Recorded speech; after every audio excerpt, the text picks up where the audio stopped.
Hey everyone.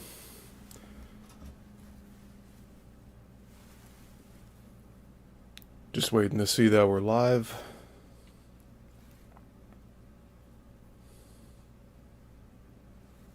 Yes, we are live. Excellent. Hello, and welcome to the Yissel Missile Productions channel. My name is Steven Yissel. Today we're doing part 7 of the deep dive into Ed Leedskalnin and his Coral Castle. So we have 2 more pamphlets left today. We have Mineral, Vegetable, and Animal Life.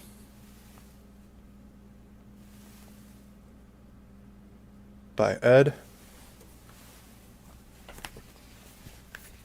And we also have The Enigma of Coral Castle by Ray N. Stoner. So we'll be looking at this as well. There are a lot of cool pictures in this one. I hope you're all doing well today. We are live, and we will be getting started shortly here. So, I hope you're doing well. It's been a long day. I guess this is what I get. I worked on the Chicago film industry intro for a good portion of the night last night, and that's looking pretty good now. So, just a lot of stuff going on right now. But I'm going to keep on schedule here. We're going to rock this.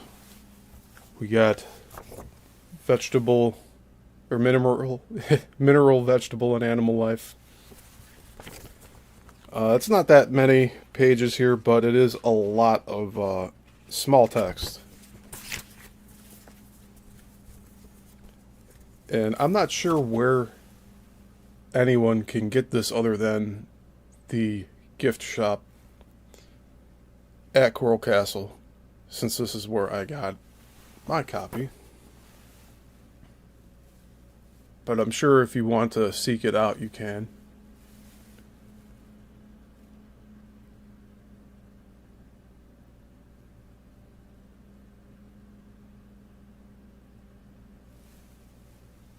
And we've seen this photograph before.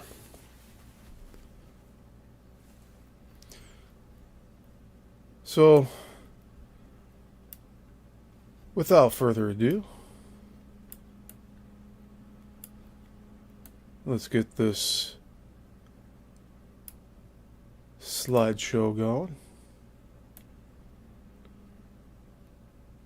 There we go. Okay, and we will get rolling here. So this pamphlet's called Mineral, Vegetable, and Animal Life. Perpetual Motion Holder.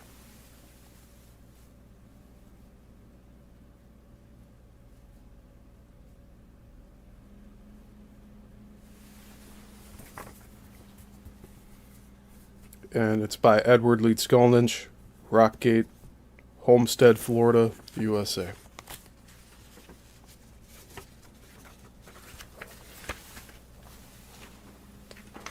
And just to show you, this is how tiny the text is.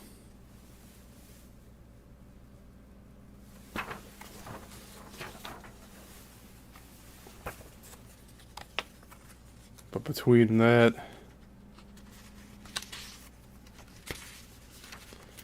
there's about 10 pages here. We will get started. Mineral, Vegetable, and Animal Life. What is life? Mineral life is to hold the mineral matter together. Vegetable life is to hold the vegetable matter together and increases in volume. Animal life is to hold the animal matter or flesh together, increase the volume, and give motion to muscles.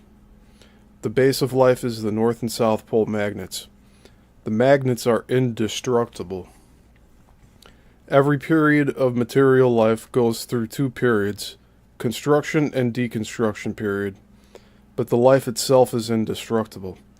Life has no beginning and no end. The sun is living in a destruction period and the earth is in a construction period.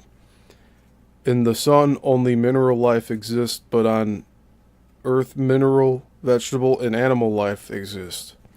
One form of life goes through the destruction period. The life leaves the matter and goes somewhere else. For instance, when zinc in a battery is taken in parts by acid, the north and south pole magnets that held the zinc together, they leave the zinc, and if right connections are made, they will come out of the battery. Then they can be used for other purposes. I could run those north and south pole magnets in my personal motion holder, then they will produce perpetual motion, and when I want to use the same magnets for other purposes, I can make a flash of light from them. Now you can see when the zinc went dead, those north and south pole magnets that held the zinc together, they did not die but escaped and went somewhere else. The drawing on the front cover is like the perpetual motion holder I made. If I run north and south pole magnets from a car battery is stronger than zinc battery, and those two coils, while the laminated iron crossbar is across the iron bar prong, and fill the iron bar orbit with magnets, then those north and south pole magnets will never stop running around. They will run around until the crossbar is pulled off. The north pole magnets come out of the battery's positive terminal, and south pole magnets come out of car battery's negative terminal. To be sure it is so, you get two pieces of soft steel welding rod 4 inches long, put them in clips and connect them with the car battery. I put those two loose rod ends together until the rod gets hot. Now test each of those rod ends you were pulling together with a small needle-like horizontally hanging magnet. Then you will see the one which is connected with positive terminal is north pole magnet, and the one which is connected with negative terminal is south pole magnet. Like poles repulses, and unlike poles attract. You can change the rod pieces, but every time the one is connected with positive terminal will be north pole magnet, and the one connected with negative terminal will be south pole magnet. I'll reread that. You can change the rod pieces, but every time the one is connected with positive terminal will be north pole magnet, and the one connected with negative terminal will be south pole magnet. If perpetual motion holder's north pole prong is put east, south pole prong west, and then elevate the crossbar's center up to the south pole vertically hanging magnet, then the magnet will swing south, and when the crossbar's center is elevated up to north pole vertically hanging magnet, then the magnet will swing north. The crossbar's ability to swing the north and south pole magnets off its center will remain as long as the crossbar is not disturbed. It has little power, but it could be made stronger by making bigger dimensions. From the above experiment, you could see the perpetual motion holder can act as a living thing. It knows which way to swing each magnet. This shows if more magnets are added to a living thing, then it can perform things it could not do before. Could that be hinting at something there? The same is true concerning our body and everything else. Those surplus magnets, they are the real life. Magnets in general are indestructible. For instance, you can burn wood or flesh. You can destroy the body. But you cannot destroy the magnets that held together the body. They go somewhere else. Iron has more of the magnets than wood, and every different substance has a different number of magnets that hold the substance together. If I make a battery with copper for positive terminal and beef for negative terminal, I get more of the magnets out of it than when I used copper for positive terminal and sweet potato for negative terminal. From this you could see that no two things are alike.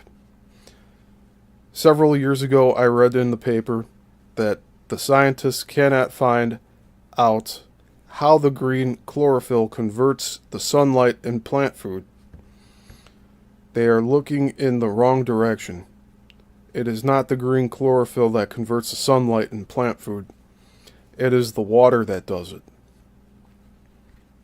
That green chlorophyll was not so green in the first place. In fact, it was not green at all. It became green by evaporation. The water in plants catches the running sunlight that is coming from the sun, and the north and south pole magnets wrap themselves around the caught particles of sunlight, and as soon as the particles of sunlight which are wrapped around by the north and south pole magnets are coming in the suitable part of the plant, then they join the plant and become a part of it. The north and south pole magnets are going in and out of the earth all the time, everywhere, and their numbers are limitless. I have several lily pools where I keep the water in. I have watched the lily pools for 16 years. When I put clear water in the pools where the sunlight can shine in, then in 2 months' time I can see the moss. Let me reread that. When I put clear water in the pools where the sunlight can shine in, then in 2 months' time I could see the moss is beginning to grow. But when I poured the water in the pools where there was no green chlorophyll in the water. This shows that the plants can grow without green chlorophyll. The sunlight was running in the water every day, and the north and south pole magnets were running through the water all the time. The north and south pole magnets are passing through every tree. The bigger the tree, the more magnets will be passing through it. You have noticed that lightning hits the biggest tree and the tallest building. In the north hemisphere, the south pole magnets are going up and the north pole magnets coming down in the same flash. Lightning only strikes if the north and south magnets are concentrated too much in a small place. If not concentrated, then they pass through everything without much notice. I believe that water, sunlight, and north and south pole magnets are making the plants grow. You have heard that if somebody happens to hold a power line in their bare hands, it becomes impossible for him to let loose from the power line. The power line is full of north and south pole magnets, so they overpower the body's weaker system and make it impossible for it to open the hands. This shows that the magnets can contract and release the muscles. I can see tiny lightning in my eyes if I close the eyelids and give a side push to the eyeball from the nose outward, but I cannot do it every day. When I keep eating more for some time, then I could see the tiny lightning while my eyes are open. All that I have to do is turn my head from one side to the other side. This shows that we have in our body the same kind of magnets that are making the big lightning in the sky. When I connect my tongue and feet with microampere meter, the meter shows that I have magnets in my body. Sometimes I have more of the magnets in my body than at other times. The presence of magnets in our body would indicate that the magnets are operating our muscles. Where do our bodies get the magnets from? You know that to get the magnets from zinc, we have to put the zinc and acid in the battery where it can be dissolved. Our digestive system is like a battery, but more complicated. We get magnets from the food we eat. The acid and other digestive juices dissolve the food and liberate the magnets to be used for other purposes. I have never studied human anatomy, but I know there are many little cords that the magnets can pass through. All that has to be done is to make the right connections. All our body functions are physical. There is no mental function in us. For instance, thinking the same as talking is physical process. We all would think loud if we were not suppressed while we were small. When we think, we contract the muscles that are for that purpose, but the contradiction is so delicate we cannot notice it. This is all that I can tell about our body functions. If I had studied chemistry and human anatomy, I am sure I could tell you more about our body functions. And by the way, on the bottom it says copyright October 1945 by Ed Leedskalnin.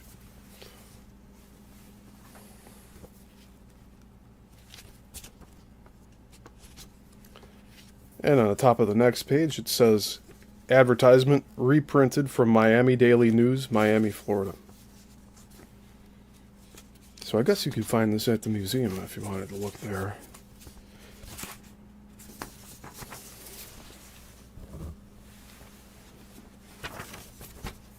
Alright, and let's continue here. Magnetic current. Researchers. Read about magnetic current, what it is, how it is made, what makes it, and the way it runs in the wire. Then you will know what the North and South Pole individual magnets can do, and then you will know what electricity is. Send $1 by return mail, and you will get an 8 describing what is mineral, vegetable, and animal life, and a drawing of a perpetual motion holder. The reading is not intended for the general public. Only those who want to experiment should order the booklet. The other people should save their money. Send no check. Address to Box Holder, Route 1, Box 196, Homestead, Florida. Before my research work, I knew nothing about electricity. The only thing I knew was that nobody knows what electricity is. So I thought I'm going to find out why they do not know. I thought that if electricity could be made and managed for over 100 years, then the makers do not know what it is. There is something wrong about it. I found out that the researchers were misled by wrong instruction books and by one-sided instruments. Voltmeters and ampere meters are one-sided. They only show what is called by instruction books positive electricity, but never show negative electricity. Now you could see that one half of the electricity escaped their notice. If the researchers had used the same kind of equipment I used to demonstrate what magnetic current is, they would have found out a long time ago what electricity is. The positive electricity is composed of streams of North Pole individual magnets, and negative electricity is composed of streams of South Pole individual magnets. They are running one stream of magnets against the other stream in whirling right-hand wrist and with high speed. Protons and electrons. Are you sure they are not the North and South Pole individual magnets? If we have anything, we have to show that we have it. Show the base where it came from and show how the thing functions. We can find concentrated North and South Pole individual magnets in the Earth in a metal. With the metal, we can demonstrate that the free North and South Pole individual magnets are circulating in the Earth. In the North Hemisphere, the South Pole individual magnets are going up, and the North Pole individual magnets are coming down. Those free circulating North and South individual magnets are the building material for the magnet metal we find in the Earth. This should show that the North and South Pole individual magnets are the real atom builders, and not the protons and electrons. I think the North and South Pole individual magnets are running in an orbit around a common core in an atom the same way as they run in an orbit around a common core in the perpetual motion holder that I made. The only difference is that an atom has a small orbit, but the perpetual motion holder has a big orbit. I have never seen an atom, but I think the atom drawings are wrong. They should be drawn to fit the Earth on account of the fact that the atom is part of the Earth. The Earth has 2 magnet poles. This means that each pole has an equal pull and push to hold the Earth together, and so each atom should be built as it could have 2 poles. In that case, both forces that make magnet poles should run around a common core. The core could be a particle of sunlight. If one half of the force that makes up the atom is in the core, and the other half of the force run around like the core, then in that case the atom could not join the other atoms to make a metal that could hold 2 magnet poles. I believe that if some enterprising man would analyze the magnet metal which comes straight from the Earth, he would find that the metal is not built up by protons and electrons, but by North and South Pole individual magnets. I think anyone who excludes magnets and calculations about things that this Earth contains, he is wrong. Those who want to know how North and South Pole individual magnets contract the muscles.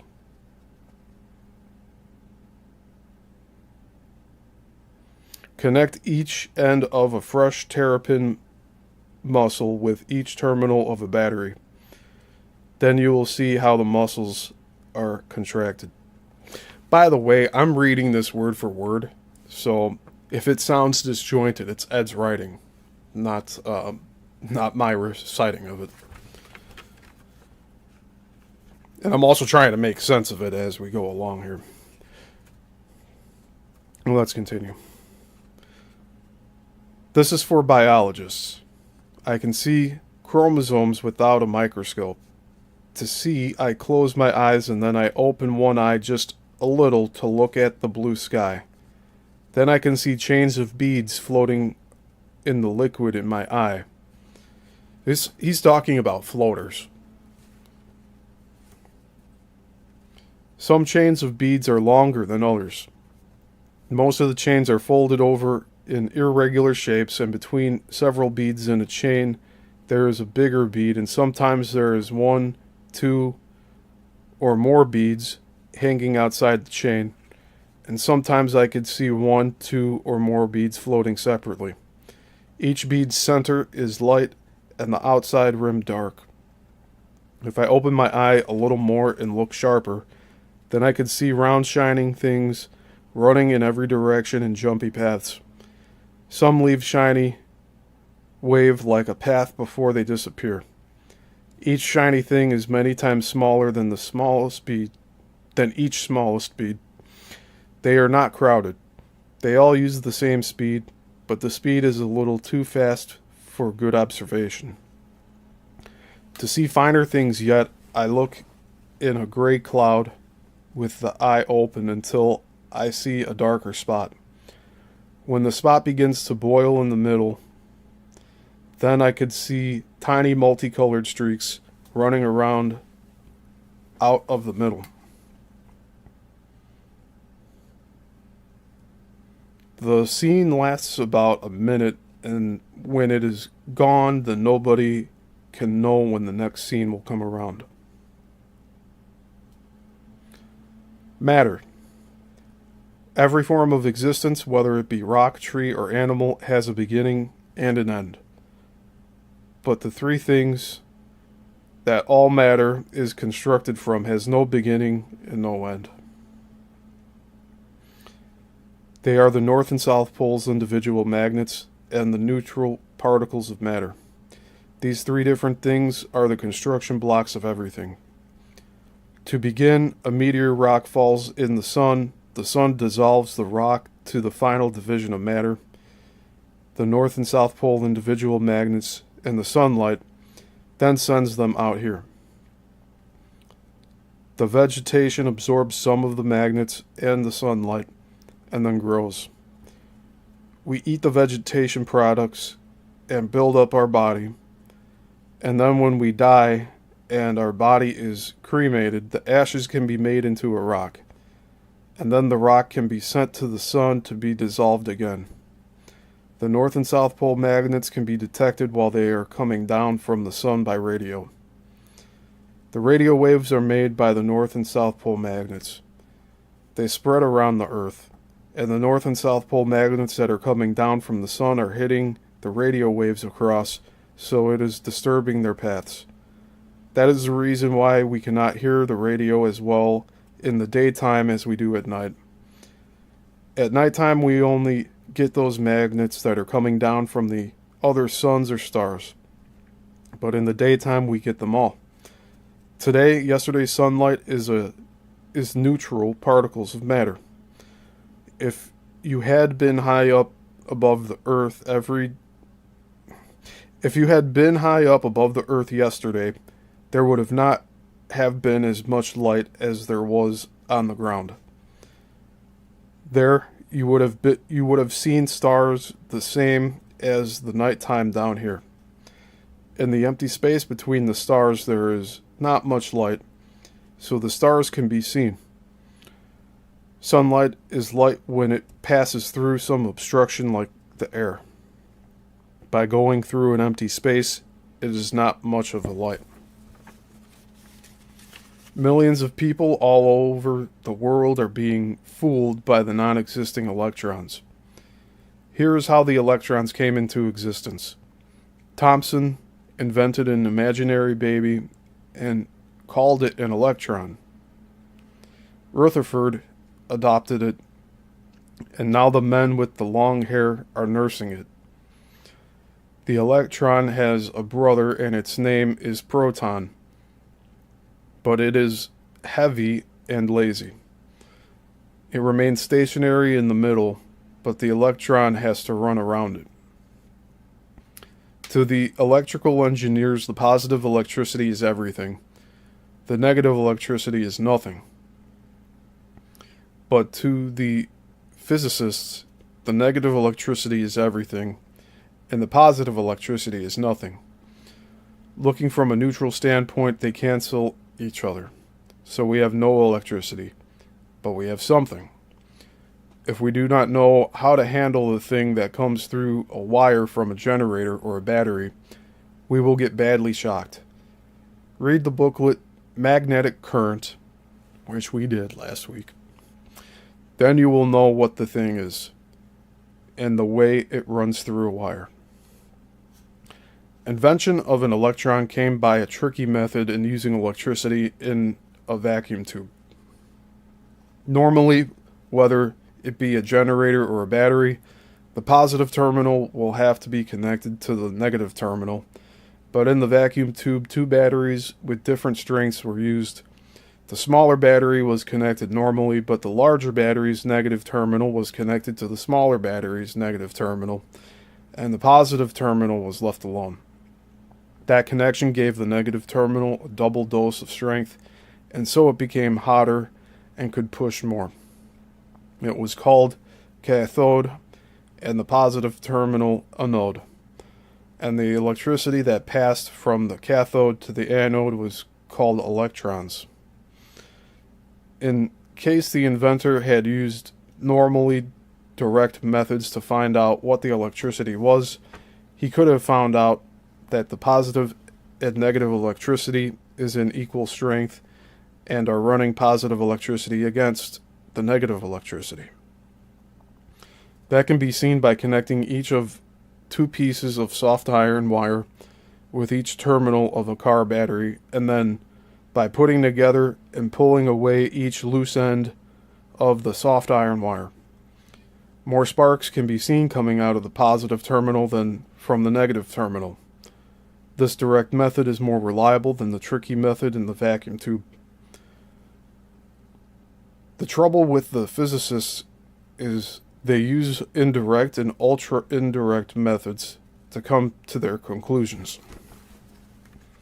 If the inventor of electrons had a vacuum tube in which his electrons could run close to the top of the vacuum tube from the west side of the cathode to the east side of the anode, and then would hang a vertically hanging magnet that is made from 3-inch long hard steel fishing wire, and then hang one magnet pole at one time right on top in the middle of his stream of electrons, then he would have seen the North Pole magnet swinging north, and the South Pole magnet swinging south.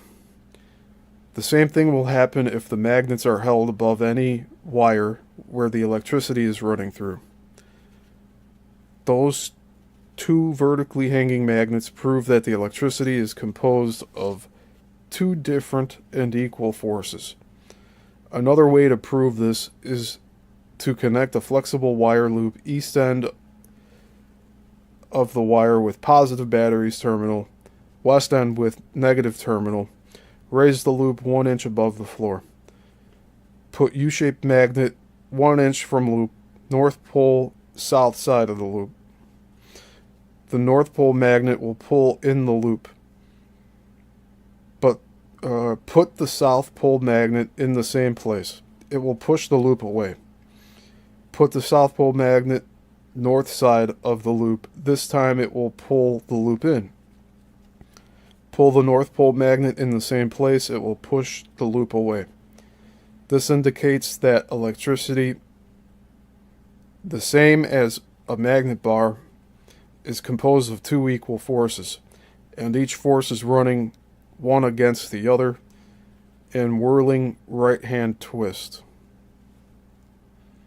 But those forces in the wire have higher speed, and both forces are coming out across from the same wire.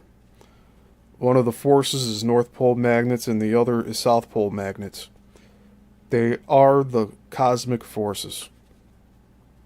Your electric motor is turned around on its axis by North and South Pole magnets. Even you could not start your car without the North and South Pole magnets.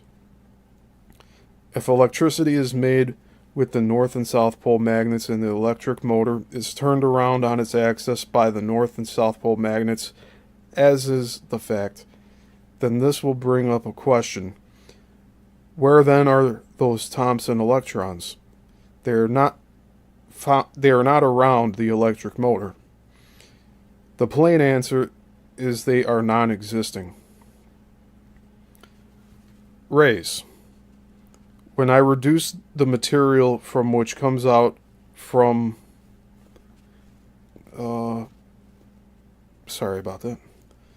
When I reduce the material from which comes out the alpha, the beta, and gamma rays, so small when it is magnified 100 times and appearing the same site as an average salt crystal, then there is no more rays, but has flashes the same as when a connected wire is tapped on the battery's terminal, but without the red sparks. Depending on the size, sometimes I have to wait 5 minutes before I could see the flash. I think the flashes are caused by North and South Pole magnets which are hitting and breaking the atom orbit, while the magnets are circulating in and around the Earth. In the northern hemisphere, the North Pole magnets are coming down and the South Pole magnets are going up. Wherever each kind of magnets are running in their way, they are hitting their own kind of magnets and are pushing them in the same direction. This can be demonstrated by a foot-long magnetized hard steel fishing wire which hangs on a line thread horizontally and level.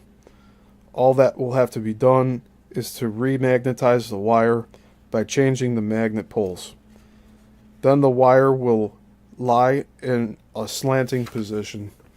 The South magnet pole will stay higher. By using a coil and microampere meter, it can be seen in which direction the magnets are running the most. When I break the orbit of the perpetual motion holder which I made, then I get a flash of light from it. But that flash of light is made by the north and south pole magnets, and so I think the atom is built up by the north and south pole magnets, and when the orbit is broken, then the flash is made, and the magnets are liberated to go somewhere else. The natural path to the North Pole magnets in the northern hemisphere is to go down, and the South Pole magnets to go up. I think it would be a good idea if the physicists, while testing radium on the photographic film for alpha rays, would put the radium on top of the film, and for the beta rays, the radium under the film, and then watch the results, or go to the southern hemisphere and experiment in the same way as they are doing now, and then notice if there is any difference. The gamma rays must be the same as the sunlight, but stronger because they are used very close to their source. We have north and south pole magnets, positive and negative energy, protons and electrons, positrons and mesons, MESONS, and alpha, beta, and gamma rays. Now, why such a confusion? Does nature really need so many things in the perpetual transformation of things on building up the matter and again taking it into parts? I think all that nature needs is three things: the north and south pole magnets and the neutral particles. Each kind of those three things can act differently with different speed and different combinations, and so they can accomplish different results. I believe the prospective physicists first should learn what magnets and electricity are. Then they will have a sound base for their experiments and their calculations. Cosmic force. Here is additional information for those who read my advertisement in the Miami Daily News. February 3rd, 1946. The North and South Pole individual magnets are the cosmic force. They are the building blocks of nature's perpetual transformation of matter, and they are so small that they can pass through everything. They pass through the Earth from pole to pole and around the Earth. If the North and South Pole individual magnets could not pass through a vacuum tube, the same as the Thomson's electrons cannot, then they could not be the building blocks. The Thomson electrons are very small parts of matter which come out of the cathode while the cathode is burned up or consumed in the vacuum tube. Without the general circulation of the building blocks, there would be no change. Everything would remain in the same way as it is now. The building blocks from a matter that go to pieces could not get in the general circulation for the new construction. I think the radium and uranium were built up inside the Earth with high pressure and heat, while the North and South Pole individual magnets were circulating the Earth. During the time the radium and uranium were inside the Earth, they absorbed more of the individual North and South Pole magnets than they normally could hold. And so now, while they're on top of the Earth, they let the magnets go so they can become normal again. So that's his idea on radiation, which is very interesting. Like,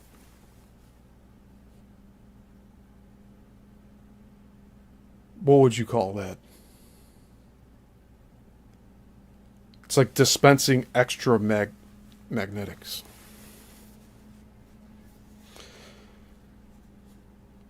Gravitation must be caused by the smaller in the middle of the Earth, or by the matter in the middle of the Earth, and more concentrated than uranium.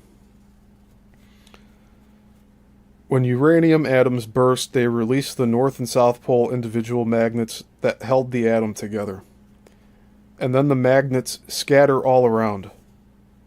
But when the atoms burst in the middle of the Earth, and many burst at the same time, they can only run from the middle to the outside.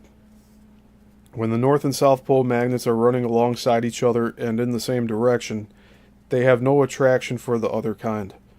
They only attract if they are running one kind against the other kind. When the magnets are running out of the middle of the Earth, as soon as they meet an object, they attract it, on account of the fact that any object there is both kinds of magnets in it. It can be seen by rubbing hard rubber or glass until they get hot.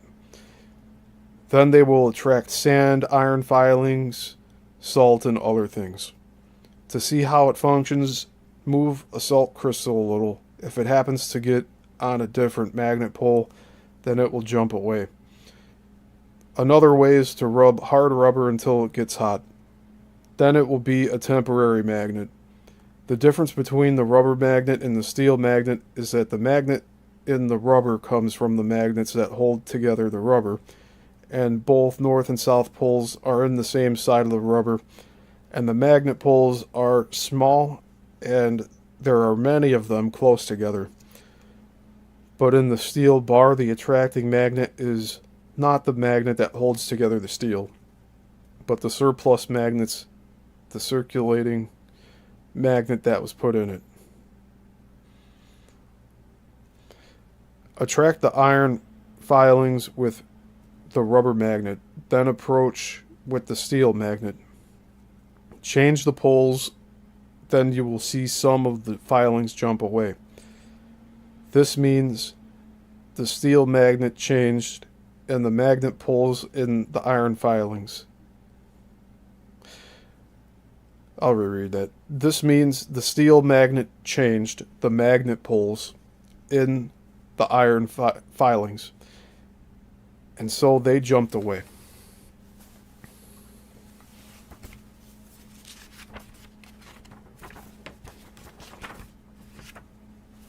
Alright, so we're getting close to the end here. We have one more full page.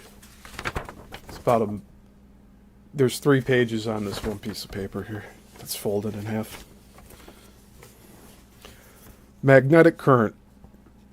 Researchers, experimenters, and other people read about magnetic current. Then you will know what it is, how it is made, what makes it, and the way it runs in the wire. Then you will know what the north and south pole individual magnets can do, and then you will know what electricity is.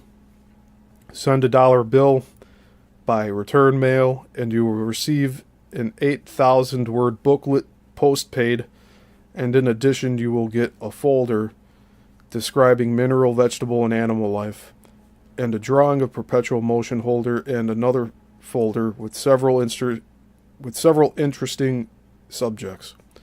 Addressed to Box Holder Route 1, Box 196, Homestead, Florida. Magnetic base. Radio waves cannot be made without electricity, and electricity cannot be made without the north and south pole individual magnets. Electricity is made in 2 different ways. One way is by a generator using the free circulating magnets that are circulating in and around the Earth, and the other way is to use the bound magnets that hold together the matter, especially zinc. When zinc is put into the acid in a battery, and the right connections are made, then the north pole individual magnets will come out of the battery's positive terminal, and the south pole individual magnets will come out of the battery's negative terminal, and they will come out of the battery as long as the zinc lasts. And when the zinc is gone, then the magnets will be gone too. Physicists tell that each atom which builds up the zinc has 30 protons and 30 electrons. But when the zinc is taken into parts by the acid in a battery, then only the north and south pole individual magnets are coming out of the battery, and not a single proton and electron shows up. From this you can see the physicists are basing their thoughts on non-existing things. In fact, all matter and everything everywhere is held together by the North and South Pole individual magnets. The magnets are the base of everything. They are the cosmic force and they operate everything, including our body. If you want to know how magnets contract the muscles, connect each end of a fresh terrapin muscle with each terminal of a battery. Then you will see how the muscles are contracted. I've been watching while the acid takes in parts of the zinc and many other things. Everything that is taken into parts by the acid, the first thing I see is a very small bubble beginning to come out of the matter. When the first bubble appears, then the succeeding bubbles are coming out of the first bubble and are running or coming out in a regular line, one after the other. When the first bubble swells up, then it contracts in the middle and cuts off the new bubble, and then closes up the outgoing, and then swells up again and goes over and over again. Those bubbles that leave the first bubble act like small magnets, and some appear to have magnet poles. Most of the bubbles join the other bubbles, and some of the bubbles absorb many other bubbles before they themselves burst and disappear. When the zinc is taken in parts by the acid, then the magnets which hold together the zinc go into the bubbles, and when the bubbles burst, then the magnets go into the air in the Earth's general direction, or in the Earth's general circulation, back where they came from in the first place. But if the zinc is in the battery, then the magnets will go in the battery's terminals. I only used 3 kinds of acid: hydrochloric, sulfuric, and nitric, but used many kinds of matter to experiment with.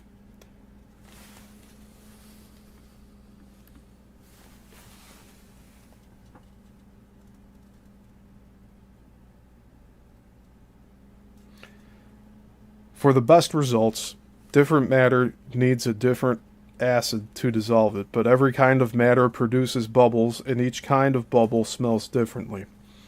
This suggests a question. What causes us to smell? And then to go farther, what causes us to taste, feel, see, and hear?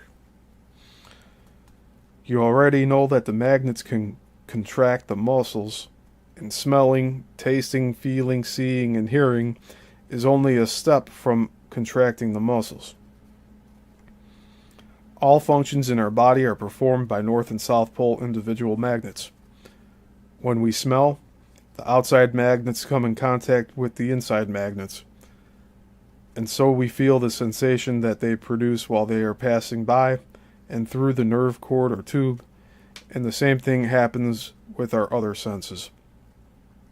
Our eyes are like the broadcasting cameras. They send out magnets and receive back the images from the objects we see. Many of you have noticed, if you are looking with a concentrated look at somebody's back while the person doesn't know it, the person is liable to get restless and look around. I have noticed sometimes that I can chase the mosquitoes away from the wall by only giving a sharp look at them. Acid. What is acid, and what gives the acid the ability to take the other matter in parts? For instance, zinc, acid, and the bubbles that are coming out of the zinc are held together by themselves by the same kind of North and South Pole magnets. And why acid, which is one kind of matter, can take another kind of matter in parts? The acid atoms must have a smaller orbit and few magnets in it than the other matter that it takes in parts. In that case, the acid atoms can get closer and in the other matter's atom orbit and peel off the one magnet after another until the bigger atom matter is gone. The one who will find out exactly how it is done will be a real scientist. Radio waves are not waves. They are north and south pole individual magnets which are coming out of a transformer or the secondary windings coil ends, one half going up in the air and the other half in the ground in increasing and decreasing numbers. The numbers are regulated by the transmitting tube and the speed by voltage. The increasing and decreasing magnet numbers cause the receiver's antenna to generate a tiny current to start the amplification to reduce the original broadcast. To reproduce the original broadcast. The magnets are not running up to ionosphere and down again, but are running horizontally until they are lost. Those magnets which go up to the ionosphere never come back as radio waves to the receiver. They only cause the ionosphere magnets to come back to Earth as the radar waves. Magnets do not run in the way the radio wave drawings show. Sound base. All branches of science lack a sound base. Electrical engineers know how to make and manage electricity, but they do not know what electricity is and how it runs to the wire. Without knowing it, they have no sound base to stand on. Radio engineers cannot make radio waves without electricity, but electricity cannot be made without magnets, and so the magnets are the base of electricity. When chemists make electricity from zinc with acid in a battery, then the pole magnets are coming out of positive terminal, and the south pole magnets from the negative terminal. The same magnets can be used to build up some other matter, and whatever the matter is, the magnets always are the base of it. Physicists are using one-sided equipment to chase the non-existing protons and electrons, but are neglecting the north and south pole magnets, which are the base for everything. Physiologists do not know what the north and south pole magnets are contracting the muscles for our body functions. I'll reread that.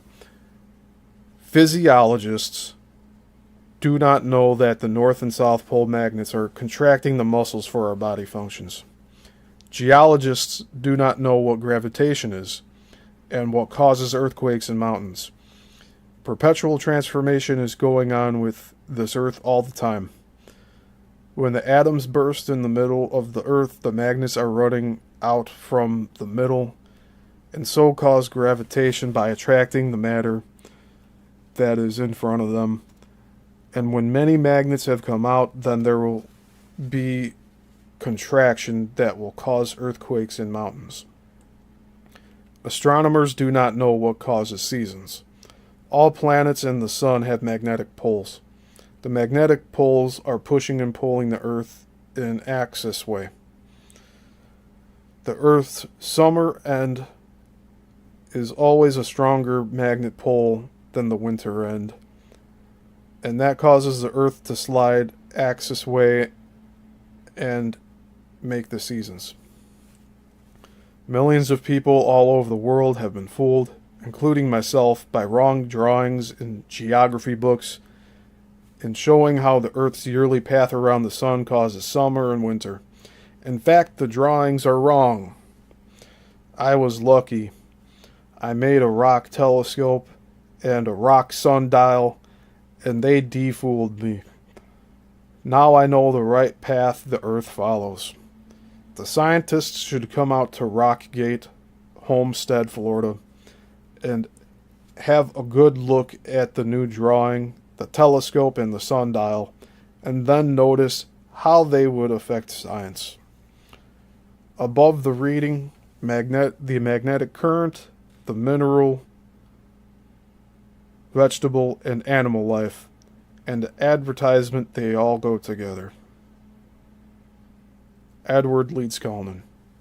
May 20th, 1946.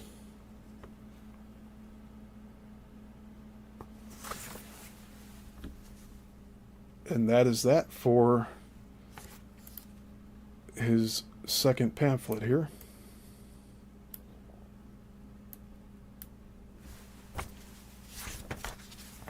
And again, here's the photo on the back of the pamphlet of Ed with his perpetual motion generator, which also he has a drawing on the front cover of it.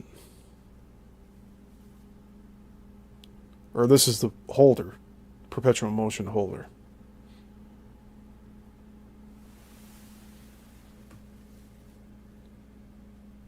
But you don't really get to see it here in this picture for some reason. At least it doesn't look like the drawing on the front. So that's that for this pamphlet. Wow, we went an hour already. Well, let's see here. I'm trying to do this so I don't get burned out on you guys. I might save this final book for next week. So there's about 45 pages in here, but the text is much bigger. So I could see this taking another hour, hour and a half. Just to give you a preview, this is going to cover the pyramids in Egypt.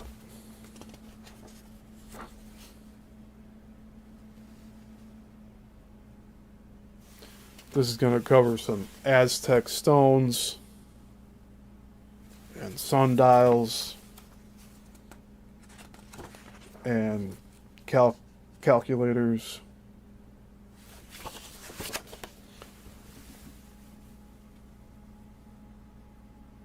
I believe this is Rockgate. Yeah, I want to say that this is it. So more photos of Coral Castle in this book that we have not seen yet.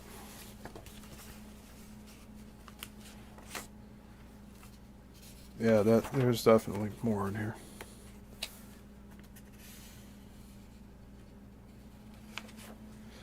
And this goes into UFOs as well. So the Enigma of Coral Castle. You see all the different photographs and renditions here. We got Stonehenge on the bottom. So I'm going to save this for next week, just so this is not overwhelming for me.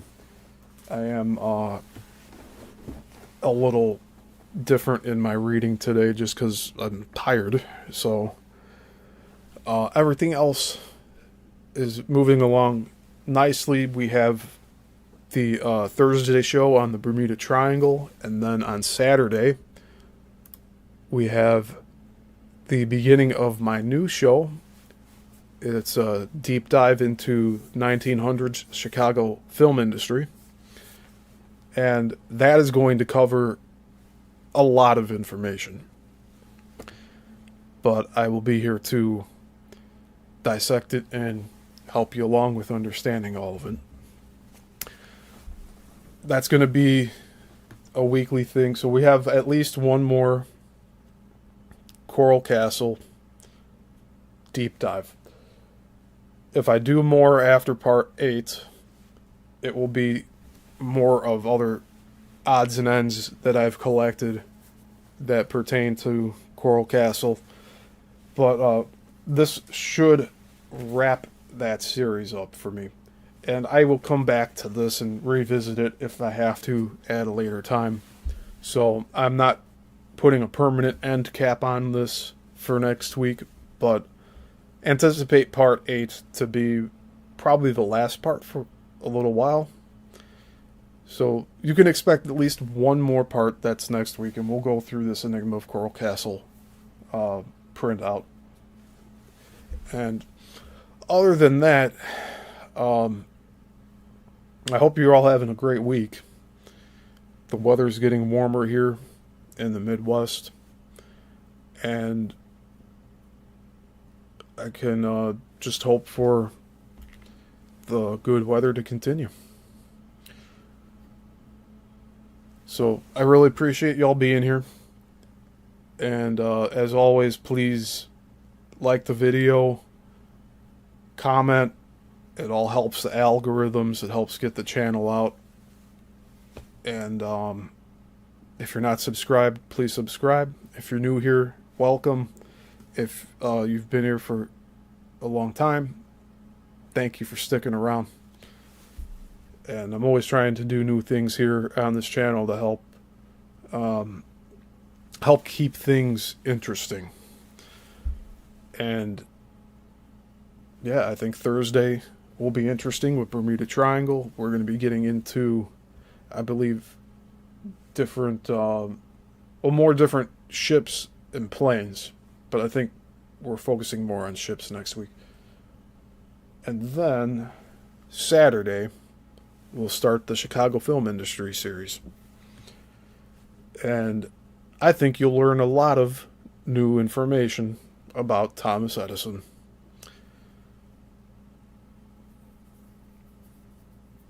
So, alright, with that, I will end this stream. I hope you're all doing well. And until the next one, until next Tuesday, and again, we got Thursday and Saturday. Please take care of yourself.